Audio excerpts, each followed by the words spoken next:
আসসালামু আলাইকুম রহমতুল্লাহ। আমরা আল কলম মডেল মাদ্রাসা থেকে এসেছি। ইসলামিক ফাউন্ডেশনের প্রতিযোগিতা, যেটা ঝিনাইদহে শিশু কিশোর ইসলামিক সাংস্কৃতিক প্রতিযোগিতা ২০২৫ সালে আয়োজিত করা হয়েছে।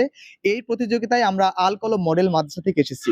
আমাদের শিক্ষার্থীরা তারা বিভিন্ন বিষয়ে প্রতিযোগিতায় অংশগ্রহণ করার মাধ্যমে আজকে তারা প্রথম, দ্বিতীয় এবং তৃতীয় স্থান অধিকার করেছে।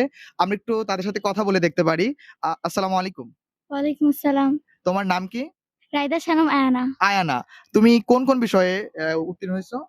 ইসলামে জ্ঞানে তৃতীয় হয়েছে এবং নাসিদ হামদ ও নাতে দ্বিতীয় হয়েছে। মাশাআল্লাহ, আলহামদুলিল্লাহ। আর তোমার নাম কি? মাইশা আক্তার। মাইশা, তুমি কোন বিষয়ে পেয়েছো? ইসলামিক জ্ঞানে দ্বিতীয় হয়েছে। দ্বিতীয়, ইসলামিক জ্ঞানে। মাশাআল্লাহ। আর তোমার নাম কি? জাবালুন নুরজিম। জাবালুন জিম, তুমি কোন বিষয়ে? কবিতা আবৃত্তিতে কত স্থান অধিকার করছো? প্রথম। প্রথম স্থান অধিকার করেছো।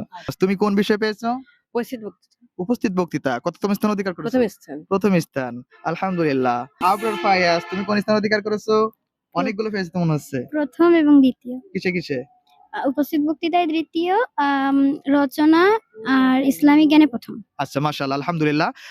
উপজেলা পর্যায়ে এই প্রতিযোগিতাটা হয়েছে। তো এই প্রতিযোগিতায় আমাদের শিক্ষার্থীরা অনেকেই উত্তীর্ণ হয়েছে এবং বিভিন্ন বিষয়ে তারা উত্তীর্ণ হয়েছে।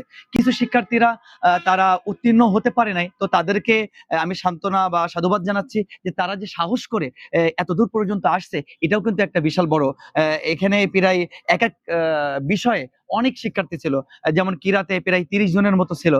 তাদের সাথে প্রতিযোগিতা দিয়ে জয়লাভ করা, এটা কিন্তু খুবই কষ্টকর বা কঠিন বিষয়। তারপরেও আমাদের বাচ্চারা, আমাদের শিক্ষার্থীরা তারা খুব সুন্দর পারফরমেন্স করেছে, যার ফলশ্রুতিতে আমরা দেখতে পাচ্ছি আজ ৯টা পুরস্কার অর্জিত করেছে।